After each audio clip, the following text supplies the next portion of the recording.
You know, if you thought we might be going somewhere, if you thought football is done till the fall, you were wrong. No hiatus for Levitan's Leverage because we are talking XFL with the new 8-team league ready to kick off this weekend. Adam Kaufman, he's Adam Levitan, and we are not the only familiar names, Levy. Let's jump right in here. You got Cardale Jones quarterbacking the DC Defenders. He appeared in just the one NFL game for the Bills back in 2016, has since spent time with the Chargers, the Seahawks. He's $10,200 on the slate this weekend. That is third most expensive out of everybody. Why do you like him against the Seattle Dragons on Saturday?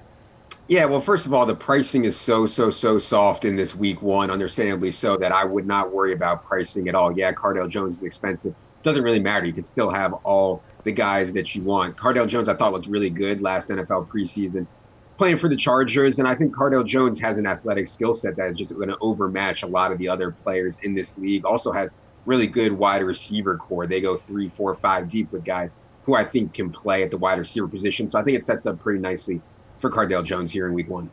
Sammie Coates bounced around the NFL. Steelers, Browns, Texans, Chiefs, all over the place. He had an issue with the dropsies, and now he's a receiver for the Houston Roughnecks. He's getting ready to face the LA Wildcats. He's $9,300. So again, you talk about there being room for salary. This is another case of that. You expect some of what we saw from him in Pittsburgh a few years ago when he put up some decent numbers?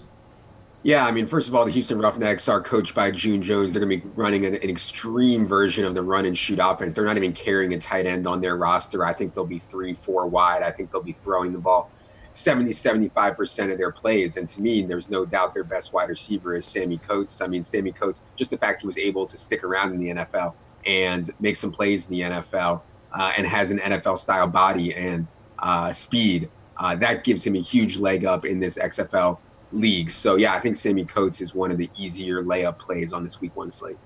We've got another one, Artis-Payne. He's a running back for the Dallas Renegades after a few years in Carolina, some very limited, inconsistent production. Maybe some value here. He's $6,800. He's got the St. Louis Battlehawks first. What do you think? Yeah, I mean, St. Louis, I think it's hard to tell, but I think St. Louis could be one of the worst teams in the league, and that sets up well for Dallas, and a nice game script for Artis-Payne here, who, as you mentioned, was a Panthers backup for a long time, had really good production in the SEC at Auburn. And most importantly, I think Artis-Payne isn't threatened by too many guys behind him on the depth chart, whereas pretty much every other running back on every team, I think, is going to be part of somewhat of a committee. I think Artis-Payne will mostly have the job to himself, so he's relatively cheap. He's on one of the best teams, playing one of the worst teams. I think it makes a lot of sense for Artis-Payne. The XFL has arrived, partnered up with us here at DraftKings, so we will be talking about this league all season long with this guy who falls as close as anybody. Levy, thanks. All right, good luck.